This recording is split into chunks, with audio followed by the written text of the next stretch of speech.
বিশ্বের সবচেয়ে ক্ষমতাধর ব্যক্তি হিসেবে চিহ্নিত মার্কিন প্রেসিডেন্ট, কিন্তু এই ক্ষমতার সঙ্গেই যেন জড়িয়ে আছে স্থায়ী ঝুঁকি।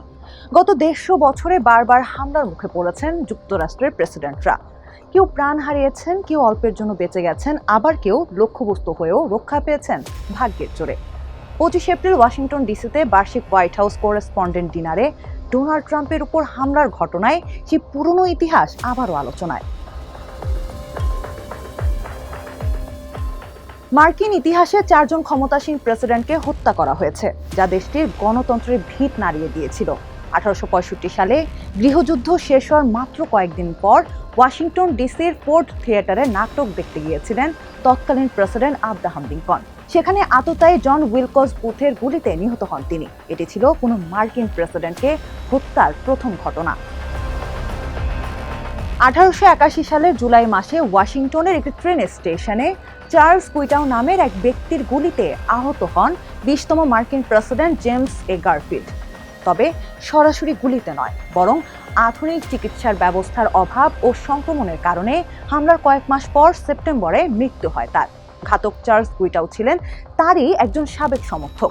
গারফিল্ডের প্রশাসনের চাকরি না পেয়ে ক্ষুব্ধ হয়ে ওই হামলা চালান তিনি।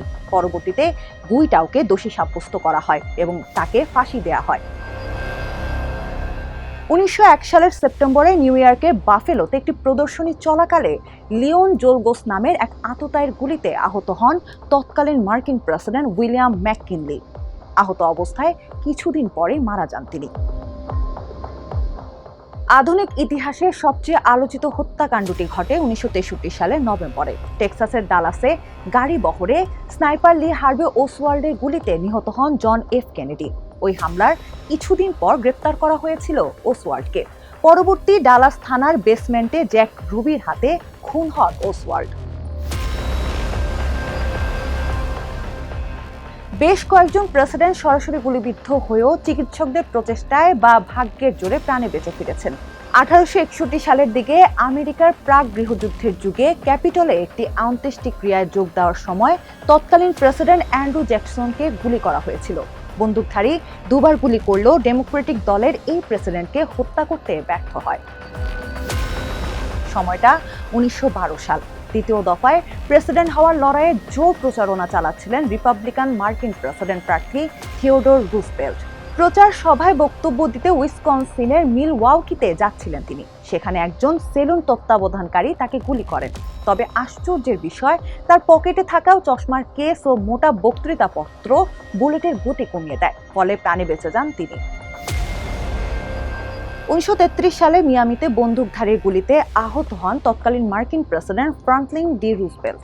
বন্দুকধারী গুইসেপ্পে জাঙ্গারা তখন প্রেসিডেন্ট রুজভেল্টকে হত্যা করতে পারেননি, কিন্তু সিয়াগোর মেয়র আন্তন সেরমার্ককে হত্যা করেন ওই বন্দুকধারী। রুজভেল্টের মৃত্যুর পর মার্কিন প্রেসিডেন্টের দায়িত্ব গ্রহণ করেছিলেন হ্যারি ট্রুম্যান। ১৯৫০ সালে হোয়াইট হাউসে তার উপর বন্দুক হামলা চালায় পুয়ের্তো রিকান নামক এক জাতীয়তাবাদী। এক্ষেত্রে বেঁচে যান তিনি।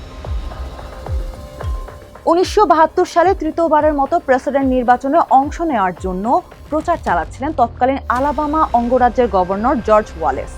ওয়াশিংটনের বাইরে তাকে গুলি করা হয়। এতে প্রাণে বাঁচলেও গুলির কারণে ঠিকভাবে চলাফেরা করার সক্ষমতা হারান এই রাজনীতিক। ১৯৭৫ সালে পরপর দুইবার হত্যার প্রচেষ্টার মুখোমুখি হন তৎকালীন মার্কিন প্রেসিডেন্ট জেরাল্ড ফোর্ড। প্রথমবার ক্যালিফোর্নিয়ায় এক বন্দুকধারী তাকে গুলির চেষ্টা করলেও গুলি চালানোর আগেই তাকে থামিয়ে দেওয়া হয়। এর কয়েক সপ্তাহ পর সারা জেন মুর নামে এক নারী সান ফ্রান্সিসকোতে ফোর্ডকে গুলি করেন, কিন্তু একজন পথচারী তাকে ধরে ফেলায় গুলি মিস হয়। ১৯৮১ সালে ওয়াশিংটন ডিসিতে হিলটন হোটেলের বাইরে বক্তব্য দিচ্ছিলেন প্রেসিডেন্ট রোনাল্ড রিগ্যান। হঠাৎ তাকে লক্ষ্য করে গুলি করা হয়। আহত হন প্রেসিডেন্ট। রিগ্যানের চেয়েও গুরুতর আহত হয়েছিলেন তার প্রেস সেক্রেটারি জেমস ব্র্যাডি। পরে জানা যায় বন্দুকধারী আমেরিকায় বন্দুক নিয়ন্ত্রণের জন্য অ্যাক্টিভিস্ট হিসেবে কাজ করেন। ২০০৫ সালে ১০ মে জর্জিয়া সফর করেন তৎকালীন মার্কিন প্রেসিডেন্ট জর্জ ডব্লিউ বুশ। মঞ্চে ভাষণ দেওয়ার সময় ভ্লাদিমির আরুতুমিয়ান নামের এক ব্যক্তি সোভিয়েত নির্মিত একটি RGD-5 হ্যান্ড গ্রেনেড তার দিকে ছুড়ে মারেন। কিন্তু গ্রেনেডটি একটি লাল রুমাল দিয়ে শক্ত করে জড়ানো ছিল, ফলে সেফটি লিভার না খোলায় এটি বিস্ফোরিত হয়নি। এছাড়া 2011 সালে প্রেসিডেন্ট বারাক ওবামাকে হত্যার জন্য হোয়াইট হাউসে গুলি চালায় আইডাহোর এক ব্যক্তি। সাম্প্রতিক সময়ে ডোনাল্ড ট্রাম্পের উপর একাধিক হামলা হয়েছে।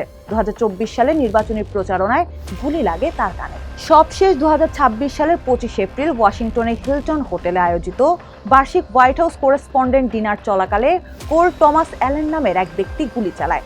কোনো লক্ষ্যবস্তু না থাকলেও এতে আতঙ্ক ছড়িয়ে পড়ে। ট্রাম্পকে দ্রুত নিরাপদ স্থানে সরিয়ে নেয় সিক্রেট সার্ভিস। 31 বছর বয়সে ওই হামলাকারীকে আটক করেছে মার্কিন নিরাপত্তা বাহিনী।